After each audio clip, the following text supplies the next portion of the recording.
I didn't startle the bear at all, so I think it had been well aware of me for quite some time and likely had been stalking me for quite some time without me being aware of its presence. Basically, it kind of ran just past me and cut off the path I had come from and proceeded to approach me in a predatory manner. Okay, so today I'm here with Laura. Laura, how old are you? Oh, God, you're making me do math? You got to calculate it. I guess I am 36 this year, so not quite, but soon. Right. And I've asked you this before, but where did you grow up? Where are you from? Fort Frances, Ontario. Yes. Say that with a little enthusiasm. Fort Frances. There we go. It's amazing. It is. It's a cool place. Good. Been there a couple of times. Turtle river systems around there, right? Yeah, to the east. Mm-hmm. Yeah. I've never paddled it, but I so look forward to one day. I've just heard it's legendary, so I like to. Highly recommend. Beautiful area, beautiful water system, and not overly busy either, so you get a good chance to see wildlife or different things. Mm-hmm. Okay, so let's just get right to it. So today we're going to be talking about a previous experience that you had with a bear. Mm-hmm. But before we jump into your experience with the bear, just kind of outline to people what your outdoor experience, your relationship with the outdoors is like. Okay, so I would say growing up, I grew up west of Fort Frances rurally, so always outside a lot of my life. Grew up working on a couple different farms that belonged in the family, and have always been interactive with the outdoors, whether it was canoeing, fishing, water skiing, like cross-country skiing, downhill skiing, like snowshoeing in the bush. So yeah, it's always been a part of my life. And I think as I got older and started to work, I also was doing jobs that were primarily based in outdoor field work, whether it was like doing fisheries research or counting trees or hunting down wildlife to survey their populations, or even working like in some of our provincial park system as a canoe technician. So lots of outdoor time. For sure. It seems like we share. I'm assuming that you have somewhat of a passion for the outdoors. Like totally. Without the outdoors, I feel somewhat incomplete. Like there's a part of me that's just like itching to just be alone in nature or to see a beautiful spot that I haven't been to previously. And I also have a biology degree. Sucker. I know. Ropian. I fell for it. But so it sounds like you cross-country ski, you canoe, you camp. So those are things, and you grew up around Fort Frances. So like all those are factors that would probably put you in like proximity to bears. Yep, totally. And I'd be surprised if prior to your experience, you hadn't seen a bear before that. Like, had you had any previous encounters? So, like, I think I don't know if this is the official like definition, but often when they say you have a close encounter, it's you making eye contact with that bear and that recognition that you're seeing each other, and yeah, that direct interaction. And I would say, like, I had been working in like bear country or recreating in bear country my entire life. Definitely working in bear country for, I guess it would have been nearly 5 years, 4 years at that time. So yes, definitely seen a ton of them. But my encounter would have been like my first official like bear interaction or like direct contact. Yeah. Yeah. Especially if you work at the parks, I bet you would see a decent amount of them. I lived in Alberta for a while. I wouldn't say I encountered a grizzly, but I've seen them from my car multiple times. Like I could throw a rock and hit one. And then, there's always the, like, if you see a bear, you're probably okay. But if you see a bear with cubs, then you're in trouble type thing. I was at Sleeping Giant Provincial Park, and a black bear had like ripped up my bag because I forgot to take out my toothpaste. And they went fishing for it. So, I think if you have any kind of strong relationship with the outdoors, I think at some point you're going to just cross paths with a bear. Certainly in Canada and portions of the United States too. Yeah.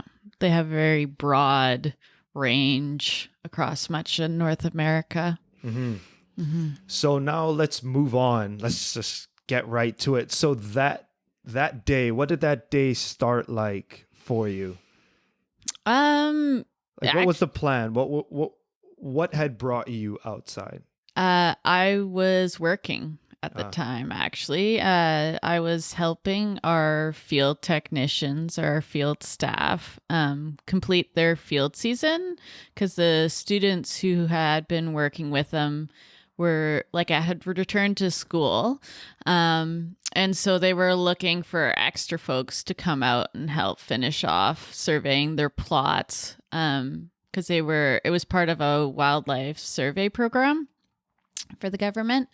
And so I was, working in Thunder Bay, and I was working as a wildlife analyst at the time. And they asked like, hey, do you want to like come out? And I was like, oh yeah, of course. So I think it was technically my second day doing these wildlife survey plots. And it was a typical start to the day, got up early, left where we were staying and drove down like a logging road, drove quite a bit of the highway and then down a logging road. And what region, like what area? North, south, east, west? So we would have been in the northwest, like north of Thunder Bay, about an hour and a half.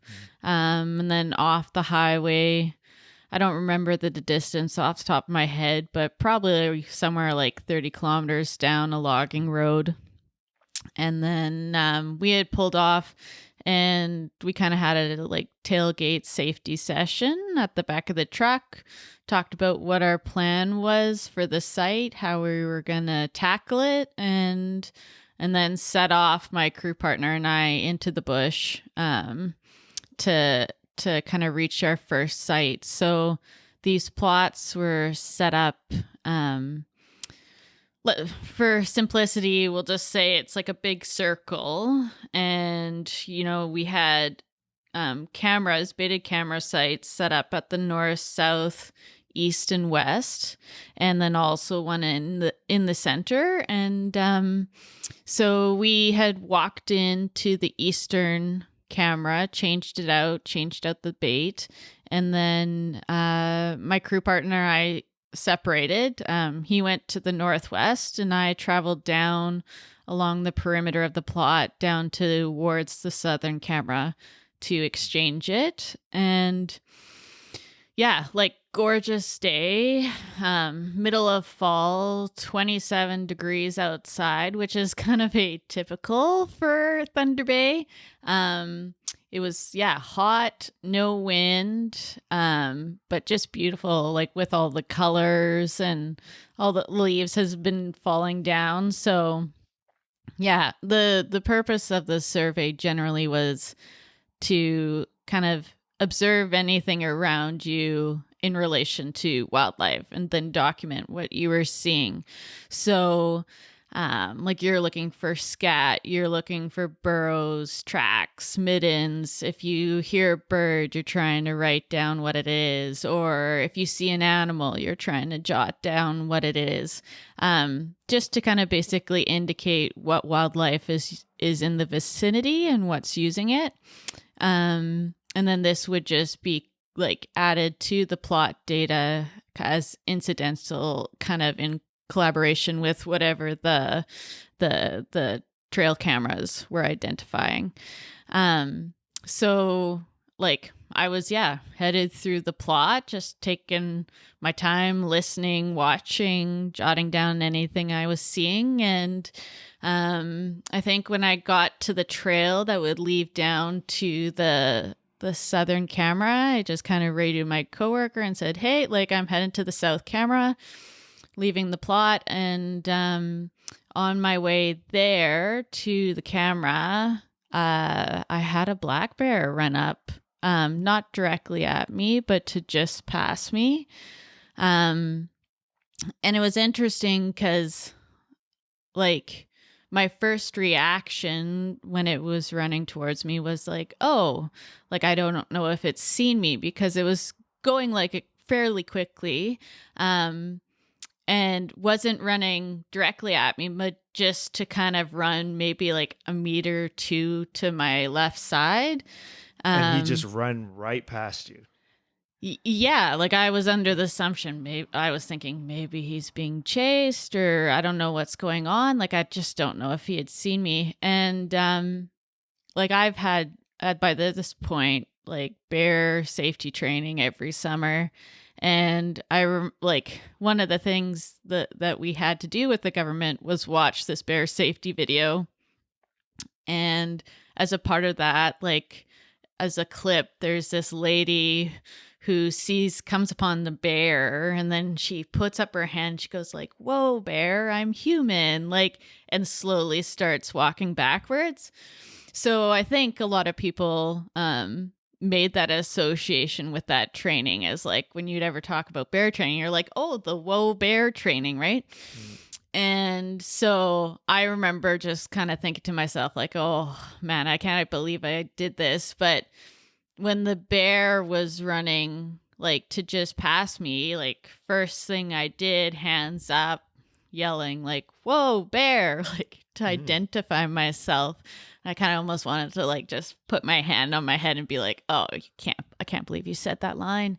But when I thought back to that moment and saying that, like I didn't startle the bear at all. So I think it had been well aware of me for quite some time, and likely had been stalking me for quite some time without me being aware of its presence.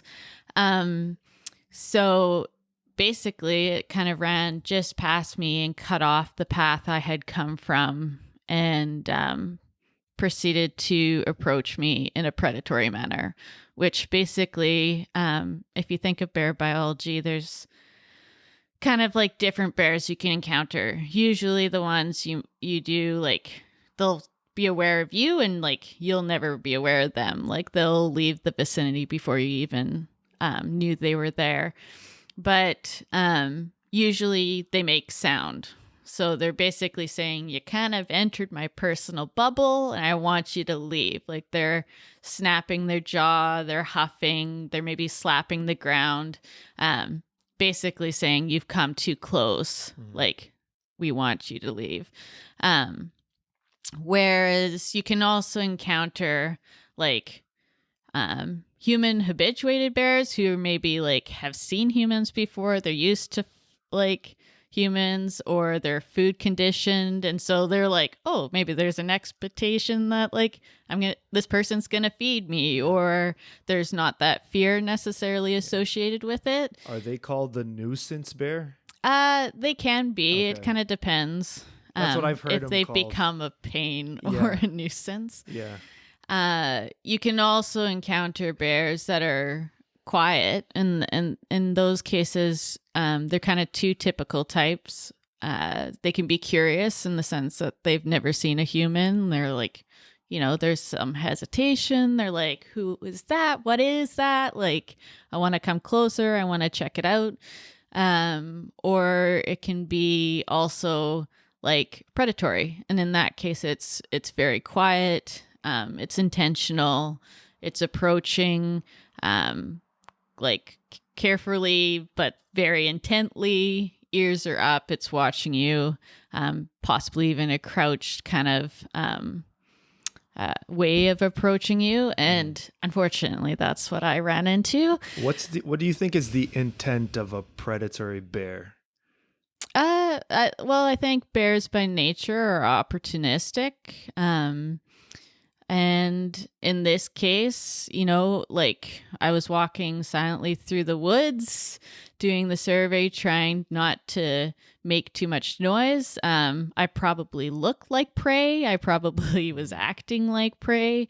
So I think in this case, the bear had been watching me and thought, hey, like this might be an easy meal. Maybe it was bored. Mm-hmm. And I thought, yeah, let's approach and see what she does and potentially make contact. Now, who knows? Like, there could be any number of reasons, but that's, I think, probably the most likely. And I think it fits with just bear ecology in general. For sure. Yeah. Okay, so you're walking down this trail to go replace some batteries in a camera. Out of nowhere, this flash of brown just zooms right past you, and you do the whoa bear thing. Yeah, well, basically, like I moved with it. So, like, as it was running up, I turned with it, and then it stopped like 3-4 meters beyond me, and then started to approach slowly. So right off the bat, given its behavior, I was like, oh, this is very likely a predatory bear. And I was like, oh, this is not a good situation. Mm-hmm. But it had cut off the path I had come from, and it like kept pressing me, coming closer. And so I was standing my ground, making a lot of noise, shouting, stamping my feet. And slowly the bear just kept approaching. And so I think like there definitely was a stage, I think, where the bear kind of paused to decide if it was worth the risk to make contact. And I think like grizzly bears, polar bears, black bears, they all have different behaviors. They all react differently to like prey or competition. So black bears typically like are only going to enter a situation if there's minimal risks to themselves, I think, or unless they're forced into a situation. So in this case, like I think the bear really was, it took a moment to decide if it was worth approaching, and if it was worth like charging me. And unfortunately at the time, like I wasn't carrying bear spray. I had a knife, but it was tucked away in my pack. My coworker was carrying our main communication devices. Like all I had was a shared radio unit. So I did send him my location, so I knew he knew where I was. But like beyond that, like I didn't really have anything too aggressive to make a stand beyond just trying to be big. And I'm a small individual. Like I don't top out at 5'4", so small.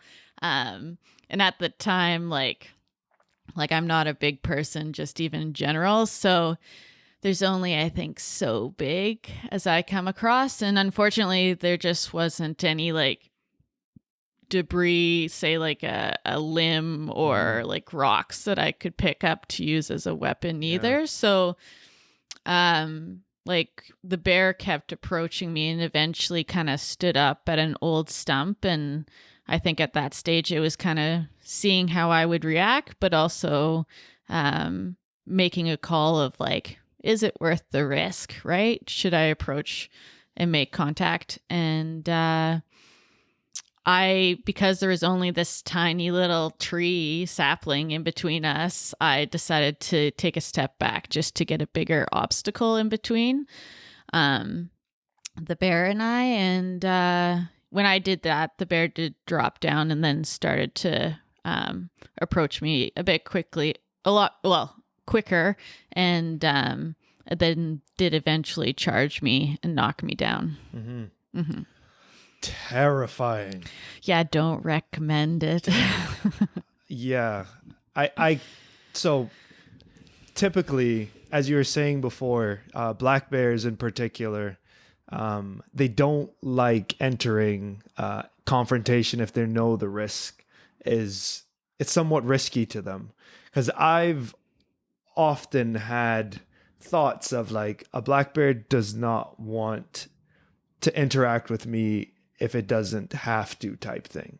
And I'm sure like your initial viewing of the bear probably wasn't scary or frightening to you, because you probably understand that black bears typically don't want any problems whatsoever, right? They often run away when you see them, but this bear was definitely very interested in you, like probably more than the average black bear would be. And at what point did you know like this was probably not gonna be good? Oh, I think right off the hop, like just the way it approached me, and like cut off my return path and low, like crouched, slow approach. I'm an optimistic person and I was hoping it would change its mind, but yeah, right off the hop, I was pretty sure it was predatory. Yeah.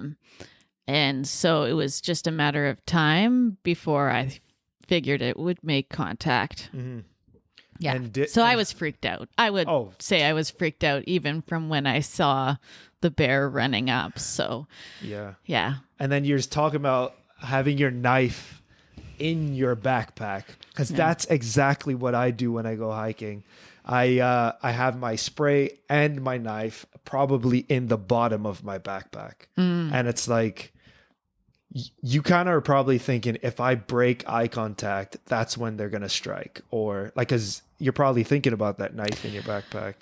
I don't even know, to be honest. Like, I think there was some awareness it was there, but like, I didn't even necessarily have the time to think about what's in my bag. Like, I remember thinking to myself, like, if I had like something on my hip, whether it be bear spray or communication device or a knife, or like, even if it had been something like a gun, yes, I would have had sufficient time to, if it was like readily available and easy to grab, I would have been able to arm and deploy bear spray effectively.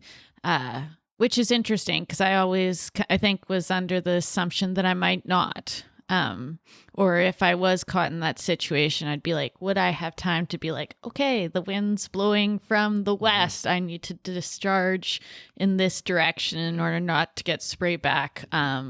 Or would I even have time to pull it out and arm it? And like 100% yes, would have had time. So I like to think of it in the sense of going forward when I go out, like, not even necessarily, what's my risk of encountering other wildlife, but more of in the sense of, okay, like, do I have my main, like, communication devices? Like, I often carry now an in-reach unit, but like, I always have two forms of communication that I can easily grab. I have a knife on my hip. I have my bear spray in a holster, because I just might not have time to dig through my pack, or like, who knows? Like, it's also one of those things where I think about, does someone know where I am? Do they know when I'm supposed to get back? Like, do I have some extra food or clothing in case I have to spend the night? Because you're just as likely to slip, trip, and fall as you are to encounter some wildlife. So a lot of that, I think, factors into my thinking nowadays, whereas in the past, I think there was just some perhaps, innocence, or just like hadn't yet been thrown in a situation where I was required to act rather quickly, right? Yeah. It was more just from afar, or like you had all the time in the world to do something. Yeah, because it's not like you're a city slicker. It's not like you're new to the backcountry and bears and that kind of environment. You probably know what to pack and how to respond. It's just, I don't know, maybe it could have just been bad luck that you forgot, because it's probably something you knew you should have had. Oh, bear spray? Yeah.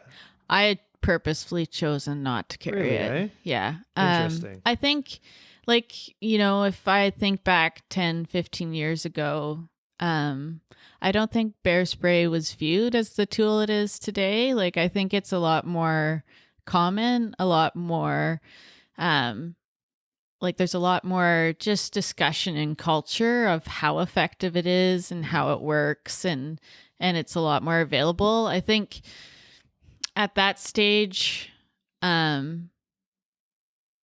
think as a work culture, we weren't like, it wasn't as commonplace to carry it. Like, it was available, but we didn't have the training we do today. Like nowadays, like in addition to like learning about bear behavior, you also like get to deploy inert bear spray.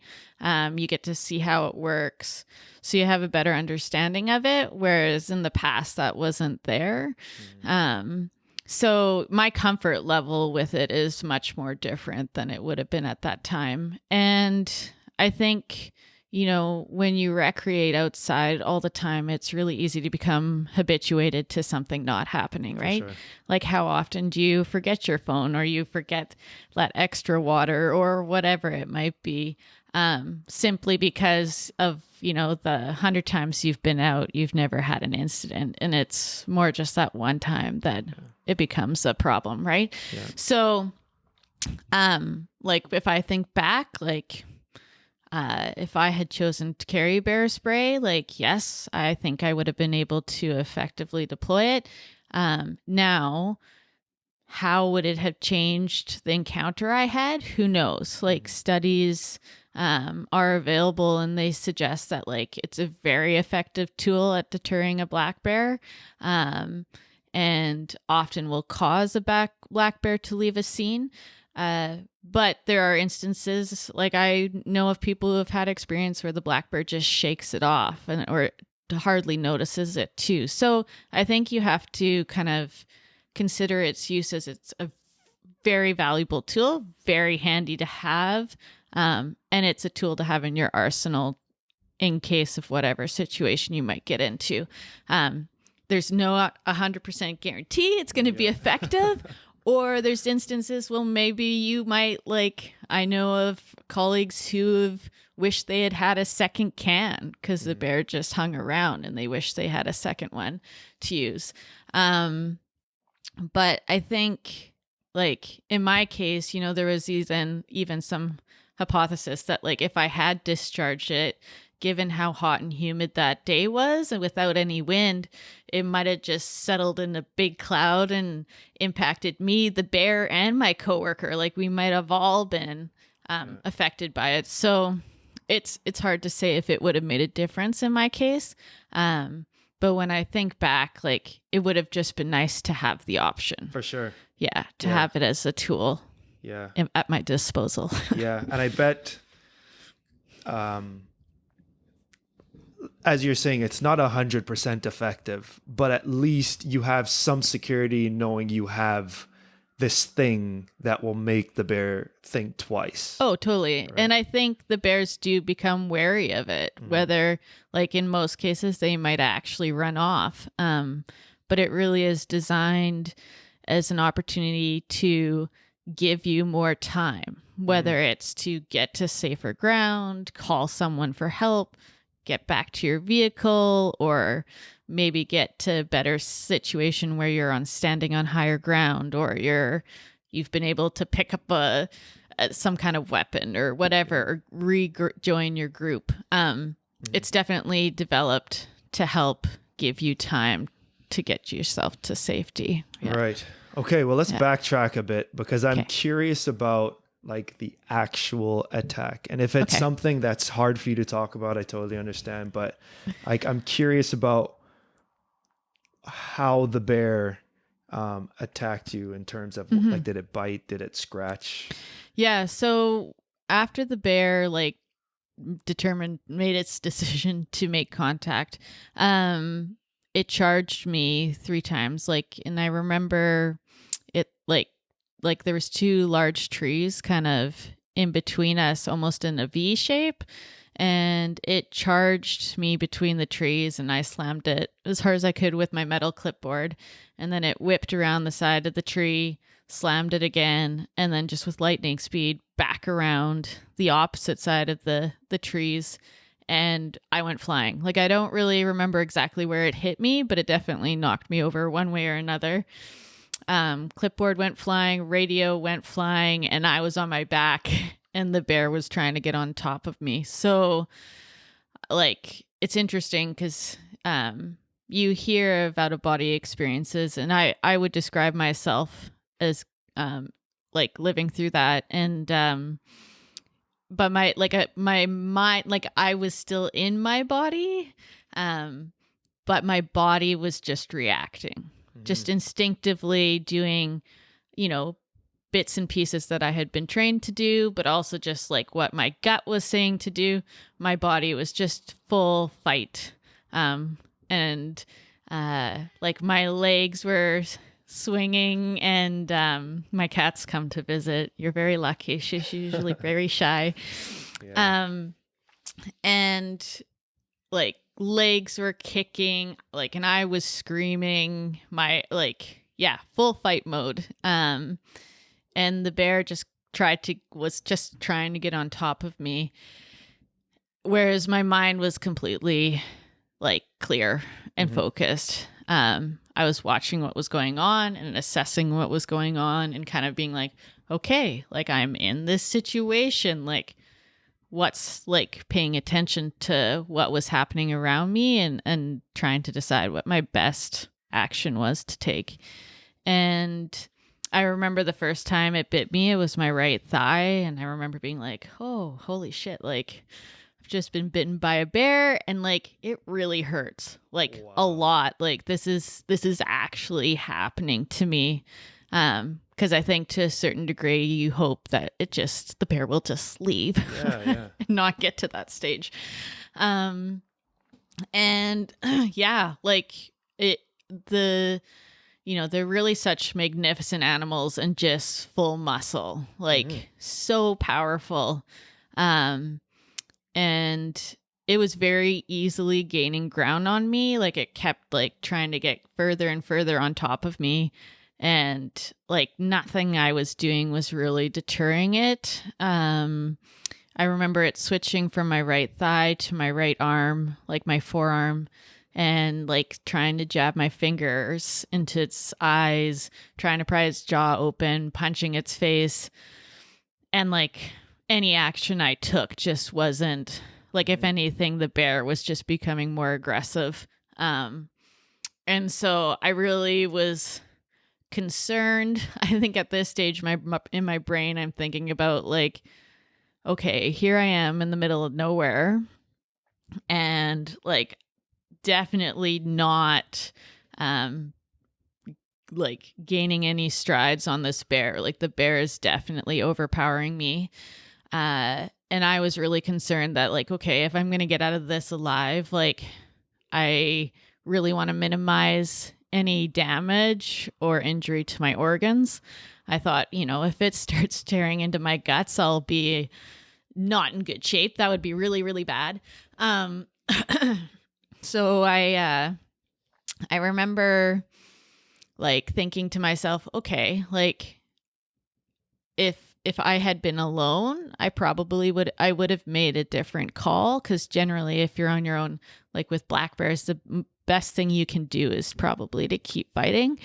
But me being optimistic, even though I hadn't heard from my coworker, I knew he knew where I was, but I hadn't heard any correspondence with him. So up to this point, he still didn't know that Oh, you. no, I had reached out to him right when the bear came up and said, like, I've come upon a bear. It's sticking around. It's not leaving any advice. Okay. But unfortunately, like, the radio unit I was using, by default, if you bump the volume button, it mutes it. And I wasn't aware of that at the time. So he could hear me, but I couldn't hear him.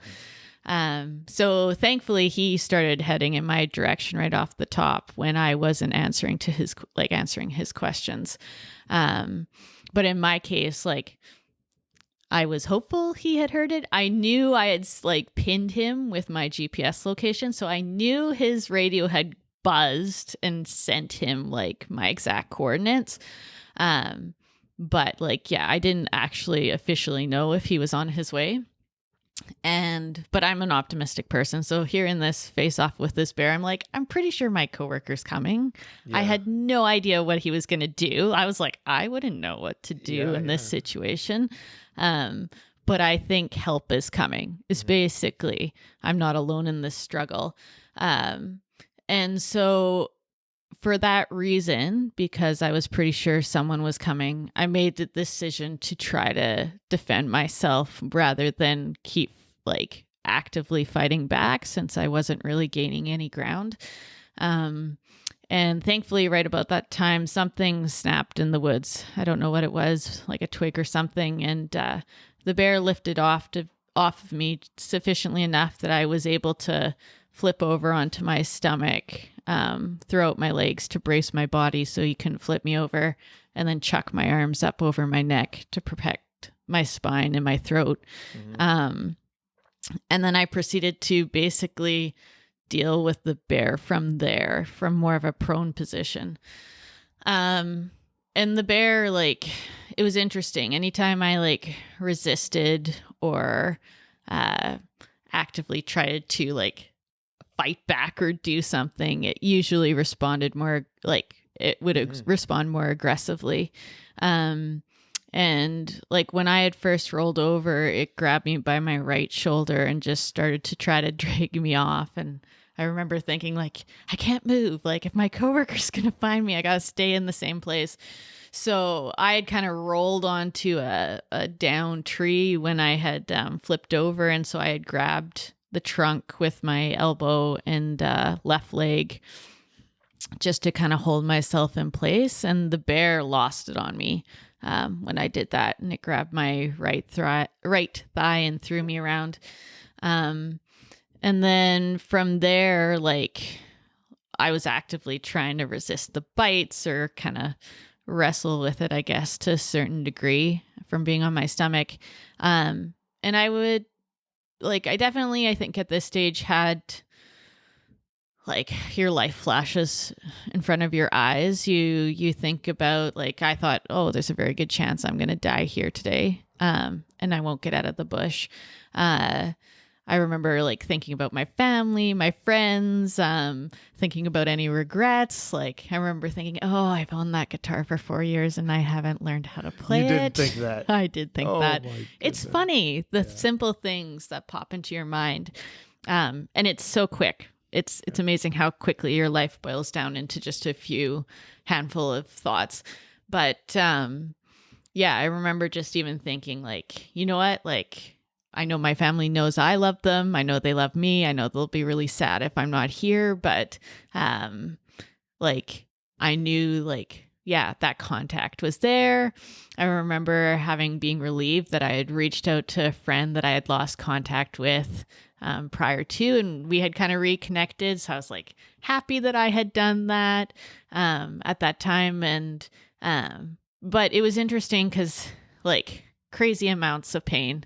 And I remember thinking, like, you know, at this stage, the bears, like, I tend to give the comparison that it's almost like watching a cat hunt something, right? Like when you think of something stalking, that's sort of how the bear approached me to a degree.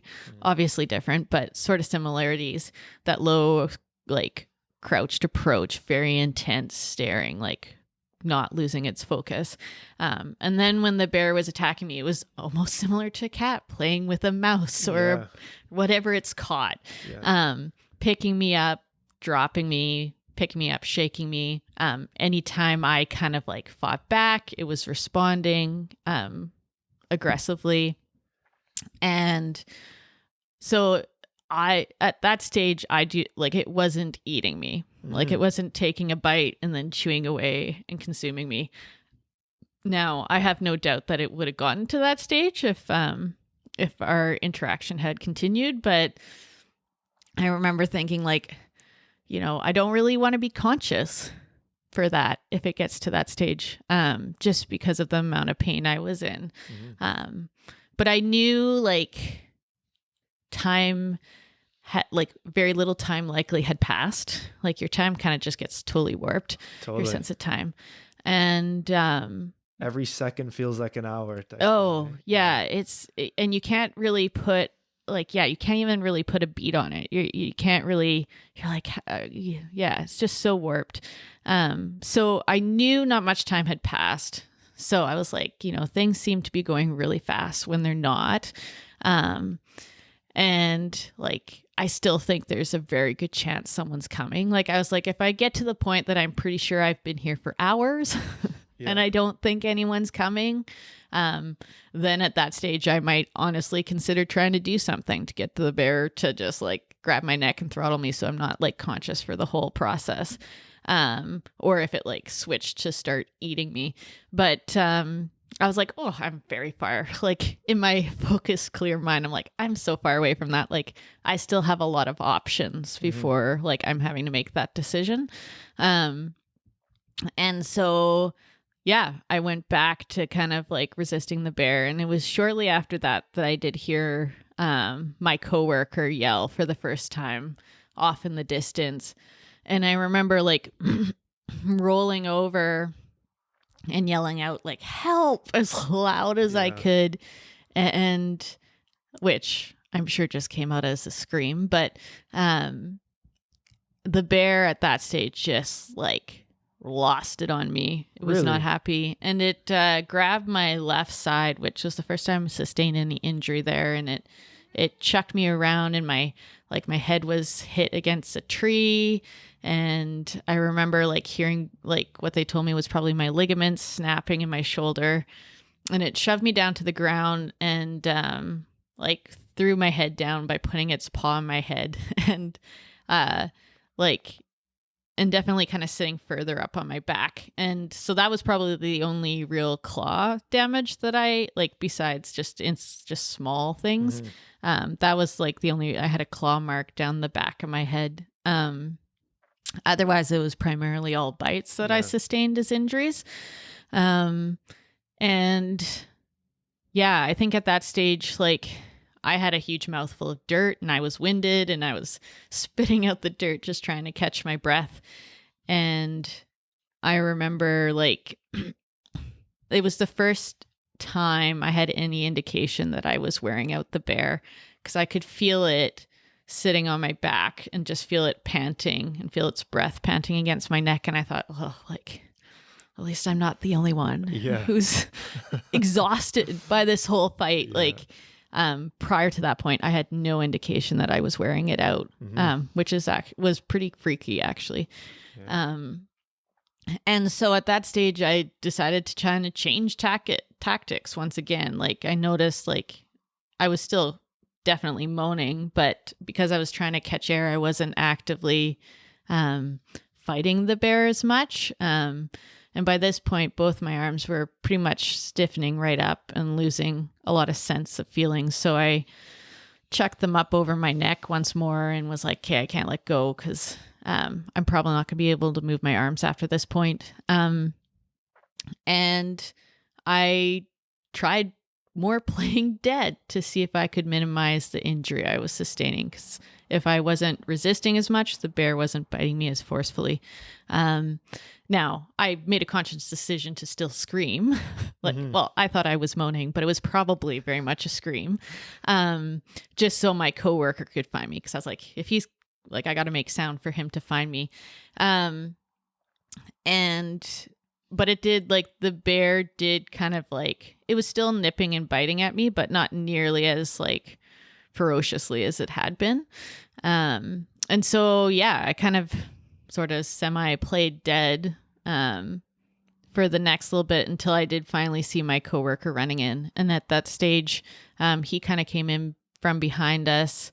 And the bear picked me up. When the bear finally was aware of him, the bear picked me up and just took off running, dragging me along like I weighed nothing at all, which was like just, yeah, so much respect. Their power is just immense.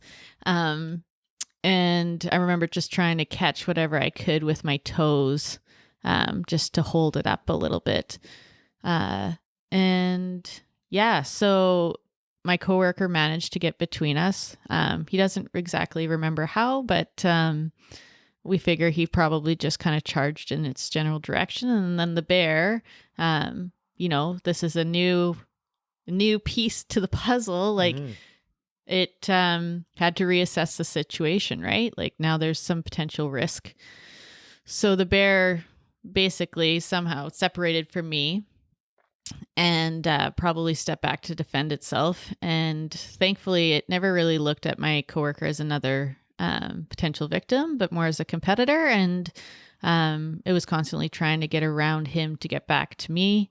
And my coworker just kept cutting it off. And the bear did eventually charge him 3 times. And he had had an interaction years prior where a bear had followed him out to his truck. So he had carried a knife on his hip ever since. And as a result of that, like when the bear did charge him, he had his knife out and responded by stabbing at it. And on the, he caught it like in the face a couple times and then like full hilt in on the left side. And that was enough that the bear like took a step back and then went, I've been told, from like 10 to 20 feet away from us and just sat down and watched. And it hung out there for 45 minutes until it just left and we didn't hear it leave, didn't see it leave. So, yeah, it definitely, I am very lucky. Thankfully, my coworker was uninjured. Obviously traumatic to a certain degree to have to go through that, but yeah, at that stage, I was very lucky. Like I fell to my side and he started administering first aid. And then it was more just wait for help to come. He had used a spot satellite and pressed it before coming into the situation, just because he was unsure whether either of us would go uninjured. And he wanted to make sure someone was coming and that they could find us. And like he very shortly after that also made a call in by satellite phone to our local office to like give further direction, and we asked for an air evacuation. And yeah, so the pieces started moving. I think it was like an hour before we heard the first helicopter, probably an hour and a half before they could find us on the ground. And then like the time to cut the helipad for it to land, like it was 2 hours before anyone made it up the hill to us. And at that stage, I was in really bad shape, significant blood loss. And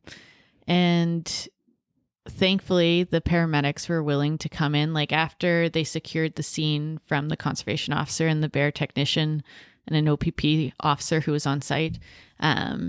Once they secured the scene, paramedics were willing to come in and assess me and like gave me like an IV right off the hop. Like I remember, like it took a while though. They had to get it in my leg because they didn't have too much to work with. Yeah.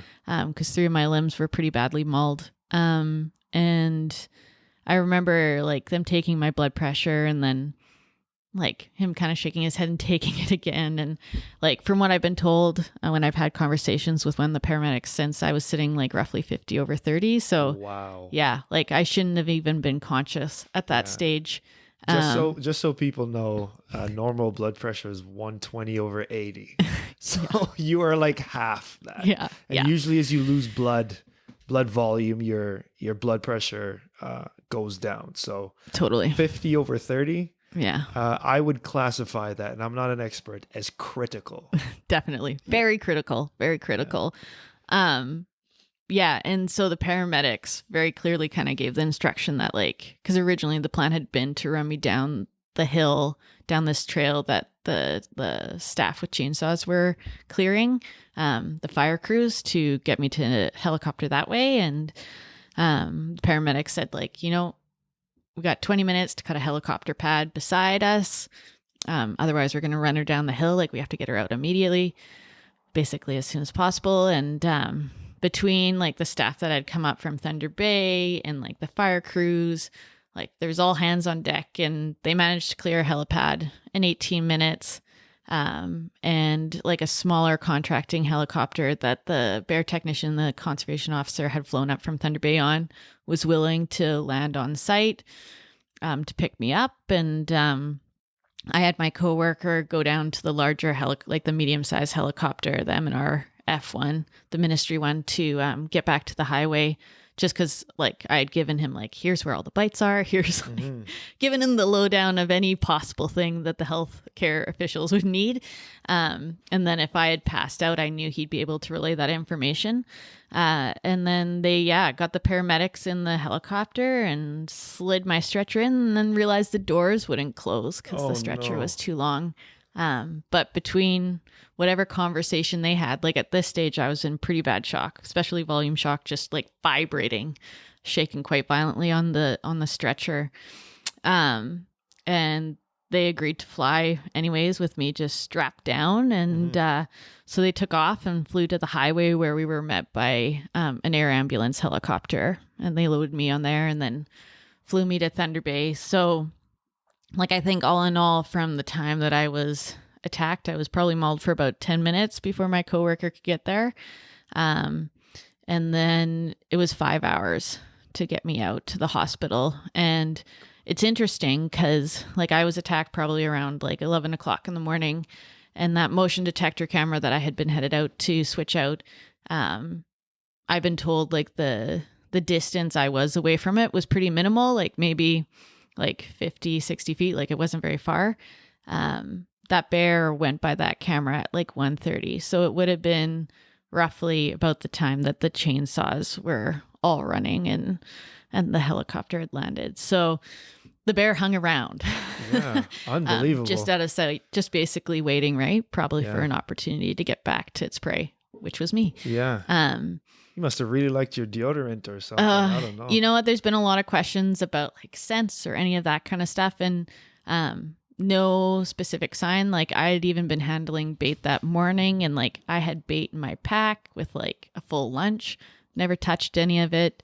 I think it was just being opportunistic. Like I think like when you think like predatory black bears typically are male black bears.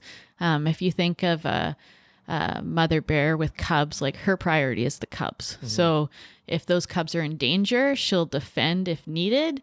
But as soon as she thinks she can, she's going to get back to the cubs. So you don't typically see predatory bears being female with cubs.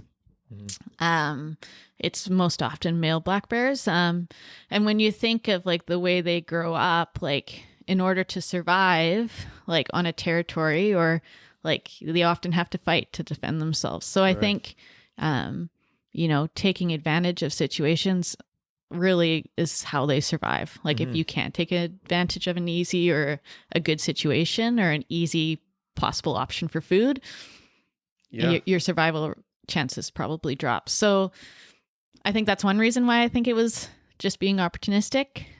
Who knows? Like it was healthy. It was a male black bear, 268 pounds. So in the wild, that's quite large. 300 pound black bear is quite big. 268 pounds. Yeah. So I was at a disadvantage size-wise. Well, I'm thinking I'm 200 pounds. I'm 60 pounds off a black bear. Yikes. I need to drop some pounds here. all the bulk. Yeah. But yeah. So yeah, I think it was healthy, good shape. They did end up trapping it 2 days later, and healthy male black bear ready for hibernation, full belly, full of berries. And so, yeah, they did send in like samples, like to make sure I wasn't going to contract anything, like whether it be rabies or any other kind of disease. And just to look at the carcass to see if there's anything that was unusual.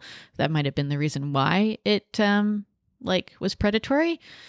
But everything kind of came back normal. So we'll never really know why the black bear chose to approach. But in my mind, I don't think it's really that out of scope. Like, it's definitely very rare to encounter predatory black bear, especially for a human. But like, it does happen on occasion. And I think given the situation and the circumstances, like, probably just seemed like an easy win for the bear, possibly, or maybe it was a bit bored and thought this might be kind of fun. Who knows? Yeah. Well, they're technically omnivores, so they technically eat any and everything that, I guess, I mean, they're not going to eat rocks, but they could technically eat anything that could be eaten. So berries and bugs, I think, make up the majority of their diet. But, totally. Yeah. But vegetation. I wouldn't be surprised if they have hunted and... Oh, yeah. Or carcasses or... Yeah, dead animals. Yeah, I think they'll any opportunity, right? Because they really, when you think of their life cycle, 8 months of the year they're losing weight. So there's only that very short period of, 3-4 months where they're actually just packing on the pounds to make sure they survive the winter. So anything they can eat, they're probably going to take the and opportunity. I guess the fall too, when you went, is the kind of the last chance for them to get those few extra calories before they begin to hibernate. Yeah. I mean, we could hypothesize all day about what this bear was thinking. Totally. Yeah.